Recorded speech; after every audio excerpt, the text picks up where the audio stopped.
بسم اللہ الرحمن الرحیم۔ نام کتاب یاد رکھنا، شہید حمید سیاہ کلی مرادی کی داستان زندگی، آپ کی ہمسر کی زبانی۔ میرے جواب کو سننے پر آغا حمید نے عجیب نگاہوں سے مجھے دیکھا اور بولے، یعنی ایسا ہو سکتا ہے؟ میری تو خواہش ہے کہ شہید ہو جاؤں، لیکن میں کہاں اور شہادت کہاں؟ اس دن کافی فاصلہ ساتھ پیدل چل کر آئے اور آپس میں گفتگو کی۔ یہ پہلی بار تھا کہ ہمارے درمیان اتنی باتیں ہوئیں۔ پانی کے کنال تک پہنچے تو میں واقعاً تھک چکی تھی۔ آغا حمید نے میری تھکاوٹ دیکھی تو مشورہ دیا کہ ٹیکسی میں بیٹھ جاتے ہیں۔ ٹیکسی میں سوار ہوئے تو بولے، اے خدا، مٹھائی تو بھول گئے، ہمیں مٹھائی لینی چاہیے تھی۔ ابھی تو کچھ زیادہ فاصلہ طے نہیں ہوا تھا کہ ہم پھر اتر آئے۔ بازار کابل البرز کی طرف گئے۔ آغا حمید نے مٹھائی کے 2 ڈبے خریدے، ایک ڈبہ اپنے لیے اور ایک ڈبہ ہمارے گھر کے لیے۔ 1 کلو مٹھائی علیحدہ سے میرے لیے خریدی۔ بولے، یہ گل محمدی مٹھائی آپ کے لیے، صبح یونیورسٹی جاتے وقت کھائیے گا۔ میں آغا حمید کی تاریخ پیدائش جاننا چاہتی تھی، بلا واسطہ سوال نہ کرنے کے لیے۔ جب تک ہماری سفارش شدہ مٹھائیاں تیار ہوتی، میں سالگرہ کے لیے تیار شدہ مختلف کیکوں کی طرف آ گئی۔ ایک نظر دیکھ کر میں نے پوچھا، ان کیکس کو دیکھ رہے ہیں، کس قدر سجے ہوئے اور پیارے ہیں۔ میری سالگرہ تو اس بار گزر گئی، لیکن آئندہ سال اسی طرح کا کیک 2 تیر ایرانی کیلنڈر میں 1 مہینے کا نام کو منگوائیں گے۔ ویسے آغا حمید، آپ کس مہینے میں پیدا ہوئے ہیں؟ انہوں نے جواب دیا، میری سالگرہ آنے میں ابھی کافی وقت ہے۔ میری سالگرہ 4 اردیبہشت کو ہوتی ہے۔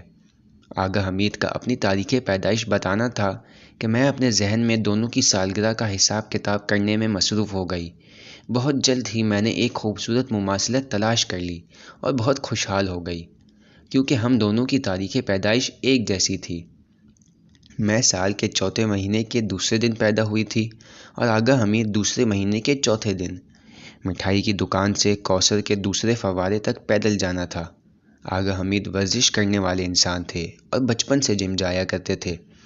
یہ سب پیدل چلنا ان کے لیے معمول تھا، لیکن مجھ میں اس قدر پیدل چلنے کی ہمت نہ تھی۔ سڑک پر چند مرتبہ بیٹھ گئی اور کہا، میں مزید اور نہیں چل سکتی، تھک گئی ہوں۔ آغا حمید ہاتھ میں مٹھائی پکڑے ہوئے بولے، ہم محرم بھی نہیں ہے کہ آپ کا ہاتھ پکڑ لوں، یہاں پر گاڑیاں بھی نہیں، ہم مجبور ہیں کہ سڑک کے آخری کونے تک پیدل جائیں تاکہ ٹیکسی لے سکیں۔ ہمارے راستہ چلنے کا طریقہ اور رفتار نئے منگنی کے جوڑے کے جیسے تھے۔ قزوین جیسے شہر میں مشکل تھا کہ آپ سڑک پر چلیں اور کم سے کم بھی چند جان پہچان والے لوگ یا رشتہ دار نہ مل جائیں، خاص طور پر جب کہ آغا حمید کو بہت سے لوگ پہچانتے تھے۔ میں بیٹھی ہوئی تھی کہ آغا حمید کی ہونے والے جم میں کراٹے کلاس کے شاگردوں نے ہمیں دیکھ لیا، دور سے اشارہ کر رہے تھے اور کچھ چہمک گوئیاں کر رہے تھے۔ ان میں سے ایک نے بلند آواز میں کہا، استاد، آپ کی خانم ہے، مبارک ہو۔ آغا حمید کو آنکھوں کے نیچے سے دیکھا، شرمندگی سے پسینے کی بوندیں ان کی پیشانی پر بیٹھ گئی تھی۔ ایسا معلوم ہوتا تھا کہ انہیں اندر سے توڑ رہی ہیں۔ ان کی جانب ہاتھ لایا اور بعد میں بولے، یہ بچے انسان کی عزت نہیں رہنے دیتے، کل پورے قزوین میں خبر پھیل جائے گی۔ رات کو 9 بجے گھر پہنچے۔ امی ہمارے استقبال کے لیے آئیں۔ انگوٹھی کی چند بار امی اور فاطمہ کے ہاتھوں میں ادلا بدلی ہوئی۔ آغا حمید نے مٹھائی کا ڈبہ میری امی کو دیا اور ان کے اندر آنے کے اصرار پر کہنے لگے، ابھی دیر ہو گئی ہے، انشاءاللہ پھر کبھی آپ کو زحمت دوں گا، کئی موقع آئیں گے۔ خدا حافظی کے وقت وہ انگوٹھی میرے سپرد کرنا چاہتے تھے کہ میں نے کہا، انگوٹھی پھپھو کو دے دیں، نکاح کے وقت وہ اپنے ساتھ لے آئیں گی۔ انہوں نے کہا، کیونکہ ابھی انگوٹھی میرے پاس ہوگی، لہٰذا آپ کو ایک دوسرا تحفہ دیتا ہوں۔ اپنی جیب سے تحفے کا باکس نکال کر میری جانب بڑھایا۔ میں کچھ بوکھلا گئی تھی۔ یہ پہلا تحفہ تھا جو آغا حمید مجھے دے رہے تھے۔ میں نے احتیاط سے تحفے کے کاغذ کو کھولا تاکہ خراب نہ ہو جائے۔ پرفیوم تھا، بہت اچھی خوشبو والا۔ ہماری منگنی کا سارا عرصہ اسی خوشبو کے ساتھ گزرا تھا، کیونکہ آغا حمید ہمیشہ یہی پرفیوم لگاتے تھے۔ سال 1931 مہر ماہ مہینے کی 21 تاریخ بروز جمعہ میرا اور آغا حمید کا نکاح تھا، جو عین دہ العرس کے دن پڑا تھا۔ ہمارے اور آغا حمید کی طرف سے بہت زیادہ مہمان مدعو تھے۔ باہر صحن کو مردوں کے لیے آمادہ کر دیا تھا اور خواتین اوپر والے کمرے میں تھیں۔ عید کی چھٹیوں کے بعد سے میں نے بہت سارے رشتہ داروں اور جان پہچان والوں کو نہیں دیکھا تھا۔ آغا حمید کے والد صبح سویرے آغا حسن کے ساتھ پھل اور مٹھائیاں ہمارے گھر لائے تھے۔ ڈرائنگ روم میں بہت رش اور چہل پہل تھی۔ میں اپنے کچھ دوستوں اور قریبی رشتہ داروں کے ہمراہ ایک کمرے میں تھی۔ آغا حمید کے انتخاب پر اطمینان و سکون ہونے کے باوجود ایسا لگتا تھا کہ میرے دل میں تلاطم برپا ہے۔ میری تمام تر کوشش یہ تھی کہ کوئی میرے ظاہر سے میری اندرونی کیفیت کا اندازہ نہ کر لے۔ اپنی دوستوں کے ساتھ باتوں میں مشغول تھی کہ آغا حمید کی بہن مریم خانم کمرے میں آئی اور کہا، دلہن صاحبہ، بھائی کو آپ سے کام ہے۔ چاندی کے رنگ کی چادر اوڑھ کر میں داخلی دروازے تک آئی۔ آغا حمید خوبصورت پھولوں کی ایک ٹوکری لیے دروازے پر میرے منتظر تھے۔ سر نیچے جھکا تھا اور مجھے ابھی تک نہیں دیکھا تھا۔ انہوں نے کوٹ سوٹ نہیں پہنا تھا بلکہ ہمیشہ کی طرح کا لباس پہنے ہوئے تھے۔ سرمئی رنگ کی پینٹ، آرام سی شرٹ، وہ بھی سرمئی رنگ کی، جو پینٹ پر باہر نکلی ہوئی تھی۔ میں نے پھولوں کی ٹوکری آغا حمید سے لی، اسے سونگھا اور کہا، بہت شکریہ، آپ نے زحمت کی۔ وہ مسکرائے اور بولے، آپ کے لائق تو نہیں ہے جب آپ خود ایک پھول ہیں۔ اس کے بعد کہا، نکاح خواہ آ گئے ہیں، کچھ دیر بعد خطبہ عقد پڑھیں گے، آپ تیار رہیں۔ آنکھوں کے اشارے سے میں نے انہیں جواب دیا اور کمرے میں واپس آ گئی۔ حالانکہ مہر ماہ آدھا گزر چکا تھا، لیکن مہمانوں کے زیادہ ہونے کے سبب فضا میں حبس ہو گیا تھا۔ آدھا گھنٹہ گزر گیا لیکن کوئی خبر نہ تھی۔ مجھے معلوم نہیں تھا کہ نکاح جلدی کیوں نہیں پڑھا جا رہا تاکہ مہمانوں کو اذیت نہ ہو۔ امی جو کمرے میں داخل ہوئیں تو میں نے آہستہ سے پوچھا، آغا حمید نے کہا تھا کہ نکاح خواہ آ گئے ہیں، پھر اتنی دیر کس بات کی؟ میری امی نے کہا، شاید نکاح کے ضمن میں رکھی جانے والے شرائط لکھ رہے ہوں گے، اسی لیے دیر ہو گئی ہوگی۔ تمام مہمان آ چکے تھے لیکن آغا حمید غائب تھے۔ کچھ دیر بعد معلوم ہوا کہ وہ اپنا شناختی کارڈ بھول آئے ہیں۔ شناختی کارڈ لانے تک مزید 1 گھنٹہ گزر گیا۔ یہاں ماجرا ہر ایک کی زبان زد ہو گیا اور سب سمجھ گئے کہ داماد صاحب شناختی کارڈ بھول آئے ہیں۔ یوں باتوں اور ہنسی کی ایک لہر دوڑ گئی، لیکن اس بھول سے میرے دل کو تکلیف ہوئی۔ آغا حمید کے شناختی کارڈ لانے کے بعد خاندان کے بڑے طرفین کی شرائط لکھنے میں مصروف ہو گئے۔ طے ہوا کہ وسائل جہیز میں سے 4 اشیاء آغا حمید کے گھر والے آمادہ کریں گے۔ خطبہ عقد پڑھنے کے موقع پر میں اور آغا حمید 3 افراد کے لیے مخصوص صوفے پر بیٹھ گئے۔ میں ایک طرف اور آغا حمید بھی فاصلے سے دوسری طرف بیٹھ گئے۔ سفرہ عقد بہت سادہ تھا، لیکن اسی عالم میں محبت سے بھرپور 1 عدد نان برکت کے لیے، ایک تھال میں موجود سبزی، خشک پھول جنہیں پانی کے پیالے میں رکھا تھا تاکہ زندگی نورانی ہو جائے، ایک برتن میں شہد، انگوٹھی کا ڈبہ اور ایک آئینہ جو میرے اور آغا حمید کے روبرو تھا۔ کبھی کبھی سادہ ہونا بھی خوبصورت ہے۔ آغا حمید کے ہاتھ میں قرآن تھا۔ اس موقع پر مجھے قرآن کے 5 سپارے حفظ تھے۔ ہم دونوں ہی قرآن کی تلاوت میں مشغول تھے۔ جب نکاح خواہ کو پتہ چلا کہ میں قرآن کے 5 سپاروں کی حافظہ ہوں تو انہوں نے میری حوصلہ افزائی کی اور ایک تحفے کا وعدہ کیا۔ پھر ٹیسٹ کی رپورٹ طلب کی تاکہ خطبہ عقد کو جاری کریں۔ آغا حمید نے بلڈ ٹیسٹ کی رپورٹ نکاح خواہ کے ہاتھ میں دی۔ رپورٹ کا دیکھنا تھا کہ انہوں نے کہا، یہ رپورٹ تو آپ کے خاندان میں شادی کرنے کی وجہ سے ہے۔ میری مراد وہ رپورٹ ہے جو آپ کو شہید بلندیان کے مرکز صحت جا کر نکاح سے متعلق کلاس لے کر پانی تھی۔ آغا حمید جو اپنی غلطی سمجھ گئے تھے، بالوں میں ہاتھ پھیرتے ہوئے بولے، مگر کیا یہ وہی نہیں ہے؟ مجھے لگا کہ یہی کافی ہوگا۔ ان کا یہ کہنا تھا کہ مجمع میں چہمہ گوئیاں ہونے لگی۔ شرمندگی کے مارے میں نے آغا حمید سے کہا، مجھے پتا تھا کہ کہیں کچھ غلط ہو رہا ہے۔ وہاں بھی کہا تھا کہ جا کر ٹیسٹ دینا ہوگا، لیکن آپ نے کہا کہ ضروری نہیں ہے۔ بے چینی ہو گئی تھی۔ اتنے مہمانوں کو دعوت دی تھی اور اب کیا کریں؟ ٹیسٹ کے جواب کے بغیر دائمی نکاح تو نہیں پڑھا جا سکتا تھا۔ نکاح خواہ کے مشورے پر طے پایا کہ ابھی صیغہ محرمیت پڑھا جائے اور بعد میں نکاح سے متعلق کلاس میں شرکت اور ٹیسٹ دینے کے بعد دائمی نکاح پڑھا جائے گا۔ نکاح خواہ کے خطبہ شروع کرنے سے لمحے نے سب نے احتراماً خاموشی اختیار کی اور ہمیں دیکھنے لگے۔ مجھے عجیب سا محسوس ہونے لگا۔ میں نے اپنے دل کی دھڑکن کی آواز سنی، زیر لب سورہ یاسین پڑھتی رہی۔ اپنے دل میں سب کی حاجات پوری ہونے کی دعا کی۔ ایک لمحے کے لیے سامنے رکھے آئینے میں اپنی اور آغا حمید کی تصویر پر نگاہ پڑی۔ حمید نے اپنی آنکھیں بند کی ہوئی تھی، ان کے ہاتھ دعا مانگنے کے انداز میں زانوں پر رکھے ہوئے تھے اور زیر لب دعا کر رہے تھے۔ کچھ بال پیشانی پر بکھرے ہوئے تھے۔ کوشش کیے بغیر وہ مجھے دنیا کے سب سے خوبصورت مرد دکھائی دیے۔ میرے دل کی دھڑکن جیسے رک گئی اور ان کو دیکھ کر مسکرا دی۔ ان خوبصورت لمحوں میں ڈوبی ہوئی تھی جب نکاح خواہ نے تیسری مرتبہ مجھے مخاطب کر کے سوال کیا، دلہن صاحبہ، کیا میں آپ کا وکیل ہوں؟ میں نے اپنے امی اور ابو کو دیکھا اور بسم اللہ کہنے کے بعد اطمینان سے کہا، میرے والدین اور بزرگوں کی اجازت سے ہاں۔ ہاں کہنا تھا کہ اذان مغرب کے اللہ اکبر کی آواز بلند ہوئی۔ میں اس شخص کی مانند تھی کہ جو کسی بلندی سے نیچے کی جانب آ گیا ہو، دل میں اتر جانے والے سکون و اطمینان تک پہنچ گئی تھی۔ نکاح کے بعد آغا حمید نے بابا سے اجازت لی اور میری انگلی میں انگوٹھی پہنائی۔ رسم ہونے کی وجہ سے آغا حمید کی انگوٹھی رخصتی کے موقع کے لیے باقی تھی۔ تصویریں لینے کا بھی اپنا ایک مزہ تھا۔ تصویر کھینچنے کے موقع پر حالانکہ ہم دونوں محرم ہو گئے تھے مگر ایک دوسرے کے زیادہ نزدیک نہیں بیٹھے۔ تمام تصویروں میں میں اور حمید ساتھ موجود تھے۔ صرف ایک جانب سے حمید کے گھر والوں، دوسری جانب سے میرے گھر والوں اور حمید کی بہنوں کی جگہ بدلتی رہتی۔ کافی تعداد میں مہمانوں کے جانے کے بعد کچھ لوگوں نے اصرار کیا کہ ہم دونوں ایک دوسرے کو شہد کھلائیں۔ حمید تو بہت شرمیلے تھے۔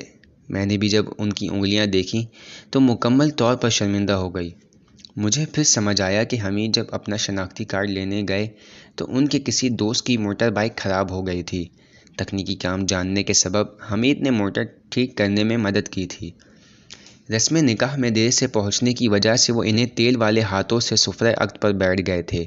انہوں نے اپنی انگلیاں ٹیشو سے کافی حد تک صاف کی اور بالآخر ہم نے دونوں شہد کھایا۔ رسومات کا ختم ہونا تھا کہ حمید صحن میں علی کے ساتھ گفتگو میں مشغول ہو گئے۔ حالانکہ میرے والد حمید کے ماموں تھے لیکن وہ شرمانے کی وجہ سے ہماری جانب نہیں آئے۔ وہ منتظر تھے کہ پہلے تمام مہمان رخصت ہو جائیں۔ حمید کی بہن مریم خانم نے مجھ سے کہا، خدا کا شکر ہے کہ رسم خوشی اور خوبی کے ساتھ اختتام کو پہنچی۔ آج رات بھائی کے ساتھ جا کر ایک چکر لگا آئیں۔ ہم یہی ہیں، مامی کی مدد کریں گے اور کام ختم کر لیں گے۔ سفرہ عقد پر سے چیزیں میں نے کہا، لیکن بابا کی اجازت چاہیے ہوگی۔ مریم خانم نے کہا، آخر بھائی کل ایک مشن پر ہمدان جانے والے ہیں، پھر 3 مہینے یہاں نہیں ہوں گے۔ میں نے حیرت سے کہا، 3 مہینے؟ اتنا عرصہ؟ ایسا لگتا ہے کہ مجھے ابھی سے اپنے آپ کو ان کی غیر موجودگی کا عادی کرنا ہوگا۔ چیزیں سمیٹیں اور تمام مہمان رخصت ہوئے تو اپنے بابا سے اجازت لی اور حمید کے ساتھ گھر سے باہر آ گئی۔ گھر سے نکلنے تک مکمل رات ڈھل چکی تھی۔ آغا سعید کی گاڑی میں سوار ہوئے۔ دونوں بھائیوں نے گاڑی کو اس قدر چمکایا تھا کہ لگتا تھا ابھی ابھی فیکٹری سے آئی ہے۔ ہم امام زادہ اسماعیل کی طرف گئے۔ 9:30 بجے وہاں پہنچے۔ جب اندر داخل ہونا چاہتے تھے تو کچھ دیر کی ہچکچاہٹ کے بعد حمید بولے، زحمت نہ ہو تو اپنا موبائل نمبر دے دیں تاکہ نماز اور زیارت کے بعد فون کر لیں۔ اس وقت تک ہمارے پاس ایک دوسرے کا نمبر بھی نہیں تھا۔ موبائل نمبر لینے کے بعد مسکرائے اور بولے، آپ کا نمبر ایک خاص نام سے محفوظ کیا ہے لیکن بتاؤں گا نہیں۔ میں نے سوچا کہ یا تو میرے نام کے ساتھ محفوظ کیا ہے یا پھر خانم کے ساتھ۔ میں نے زیادہ غور نہیں کیا۔ زیارت کے لیے گئے اور ہم نے اپنی نماز ادا کی۔ 15 منٹ گزرنے کے بعد انہوں نے فون کیا۔ دونوں باہر آئے اور صحن امام زادہ کے آخر تک گئے۔ شہید امیر علی قیماسی کے مزار سے بھی گزرے۔ غور کرنے پر میں نے دیکھا کہ حمید امام زادہ سے ملحق قبرستان کی طرف جا رہے ہیں۔ میں بہت حیران ہوئی۔ ہماری محرمیت کا پہلا دن تھا اور رات کے اس پہر جنگل اور پہاڑ، ریسٹورنٹ اور کافی شاپ کی جگہ ہم یہاں آئے تھے۔ امام زادہ کا قبرستان پہاڑی علاقے پر محیط تھا۔ حمید مجھ سے آگے چل رہے تھے۔ قبریں اوپر نیچے تھیں۔ کچھ بار میں تقریباً گرنے والی تھی لیکن حمید سے یہ کہنے کی ہمت نہ تھی کہ وہ ہاتھ پکڑ لیں۔ ہر جگہ اندھیرا تھا لیکن مجھے بالکل ڈر نہیں لگ رہا تھا۔ ذرا آگے چلے تھے کہ حمید واپس پلٹے اور کہا، فرزانہ، ہم اپنی خوشی سے بھرپور زندگی کے پہلے دن یہاں آئے ہیں تاکہ ہمیں یاد رہے کہ قصے کا اختتام یہیں ہے، لیکن مجھے یقین ہے کہ میں یہاں نہیں آؤں گا۔ میں نے سوالیہ نظروں سے انہیں دیکھا۔ یعنی کیا؟ آسمان کو دیکھتے ہوئے بولے، مجھے یقین ہے کہ گلزار شہداء جاؤں گا۔ میں نے آج بھی سفرہ عقد پر یہی دعا کی ہے کہ شہید ہو جاؤں۔ ان کا یہ کہنا تھا کہ جیسے میرا دل ٹوٹ گیا۔ ان کے الفاظ ایک خاص کیفیت کے حامل تھے۔ یہ الفاظ میرے لیے ناآشنا نہیں تھے اور بچپن سے ہی میں ان چیزوں سے آگاہ تھی، لیکن ابھی موت اور انہیں نہ دیکھ پانے اور نہ سن پانے کے بارے میں بالکل سوچنا نہیں چاہتی تھی۔ ابھی تو راستے کی شروعات تھی اور میں نے آئندہ کے بارے میں بہت خواب دیکھے تھے۔ ان کے الفاظ مجھے اذیت کر رہے تھے۔ میں چاہتی تھی کہ سالہا سال حمید کے وجود اور اس خوبصورت محبت سے میرا دامن لبریز رہے۔ ہم محو گفتگو تھے کہ کسی میت کو دفنانے کے لیے لائے۔ میں بہت حیران ہوئی، ابھی تک میں نے کسی کو رات میں دفن ہوتے ہوئے نہیں دیکھا تھا۔ دلچسپ بات یہ کہ وہ پھپھو کے پڑوسیوں میں سے تھے۔ حمید نے کہا، آپ یہیں رہیں، میں کچھ دیر اس بندہ خدا کے تابوت کو کاندھا دیتا ہوں۔ ہماری گردن پر ان کا حق ہمسائیگی ہے، میں جلدی واپس آؤں گا۔ میں وہیں قبرستان کے عین بیچ میں بیٹھی سوچ رہی تھی کہ موت سے کس قدر نزدیک ہیں، لیکن عین اسی لمحے اس اپنے آپ سے بہت دور سمجھتے ہیں۔ شہر کی نظر آنے والی روشنیوں اور امام زادے کی فضا نے مجھے امیدوار کر دیا تھا، ہمارے لیے آنے والے دنوں کے بارے میں امیدوار۔ رات کے 11 بجے تھے کہ گاڑی میں سوار ہوئے۔ دونوں کو بھوک لگی تھی۔ رسم نکاح اور مہمانوں کے ساتھ اس قدر مشغول تھے کہ صبح سے صحیح طریقے سے کھا نہیں سکے تھے۔ اس وقت امام زادے کے اطراف میں کوئی کھانے کی جگہ نہیں تھی۔ شہر کی جانب آئے کیونکہ جمعے کا دن تھا اور رات دیر ہو چکی تھی، اس لیے کھانے کی ہر جگہ یا تو بند تھی یا کھانا ختم ہو چکا تھا۔ بالآخر بازار کے آخر میں کباب کی ایک چھوٹی سی دکان ملی۔ وہاں بیٹھنے کی جگہ نہیں تھی۔ طے ہوا کہ کھانا اپنے ساتھ لے جائیں گے۔ حمید کو بیف کباب پسند تھے، اس لیے اپنے لیے وہ منگوائے اور میرے لیے چکن کباب لیے۔ کھانا تیار ہوا تو مجھ سے پوچھا، اب کہاں جا کر کھائیں؟ میں نے اپنے کندھے اچکائے۔ ایسا ہوا کہ پرانا قول و قرار ہمیں بارہ جین کی طرف لے گیا۔ یہ جگہ 10 کلومیٹر کے فاصلے پر تھی۔ ہم پہاڑی کے اوپری حصے پر گئے۔ اس اونچائی سے شہر مکمل طور پر نظر آ رہا تھا۔ حمید نے ایک کپڑا زمین پر بچھایا اور بولے، یہاں بیٹھ جائیں تاکہ آپ کی چادر خراب نہ ہو۔ کھانا شروع کیا ہی تھا کہ بارش ہونے لگی۔ پہلے ہم نے سوچا کہ بارش کے نیچے ایک عاشقانہ فضا میں کھانا تناول کریں، لیکن کچھ دیر گزری تو دیکھا کہ بارش تو بہت تیز ہے۔ جلدی جلدی اپنی چیزیں جمع کی اور گاڑی کی طرف بھاگے۔ میری توجہ ہٹانے کے لیے حمید پیاز کو بالکل ایک سیب کی طرح کھا رہے تھے۔ حالانکہ خود کو پریشانی ہو رہی تھی لیکن ہنس بھی رہے تھے۔ ان کی آنکھیں بند تھیں اور منہ کھانے کے لیے کھول رہے تھے۔ ہنسنے کی وجہ سے مجھے پتہ ہی نہیں چلا کہ میں نے کھانا کس طرح کھایا، یہاں تک کہ واپسی پر بھی ہماری گاڑی ٹکرانے والی تھی۔ ہم ایک نئی دنیا کا تجربہ کر رہے تھے۔ وہ دنیا کہ طے تھا جسے میں حمید کے لیے اور حمید میرے لیے بنائیں گے۔ بولنے کے لیے ہمارے پاس الفاظ نہیں تھے۔ یہ احساس میرے لیے ناآشنا اور گنگ کر دینے والا ہونے کے ساتھ لذت بخش بھی تھا۔ ہمارے درمیان زیادہ تر خاموشی حاکم تھی۔ حمید بار بار کہتے، خانم کچھ بات کریں، کیوں اس قدر خاموش ہیں؟ لیکن مجھے واقعاً معلوم نہیں تھا کہ کس چیز کے بارے میں بات کرنی چاہیے۔ میں نے خود بھی محسوس کیا کہ کچھ زیادہ ہی چپ ہوں، لیکن میرے بس میں نہیں تھا۔ حمید ہر طرح سے کوشش کر رہے تھے کہ مجھے باتیں کرنے کی طرف آمادہ کریں۔ میں نے اپنی یونیورسٹی کے بارے میں بتایا، حمید نے بھی اپنی جاب کے بارے میں گفتگو کی، لیکن پھر بھی وقت بہت تھا۔ کچھ لمحوں کے لیے میں چپ ہوئی تو حمید نے دوبارہ پوچھا، آپ کچھ بولتی کیوں نہیں؟ ان کا یہ کہنا تھا کہ میں ہنس پڑی اور کہا، وہی تیل والی انگلیاں دیں گے کیا؟ رات کا 1 بجا تھا کہ گھر پہنچے۔ میری امی نے ایک کپڑے میں انگور ڈال رکھے تھے کہ حمید پھپھو کے لیے لے جائیں۔ انہوں نے انگور لیے اور چلے گئے۔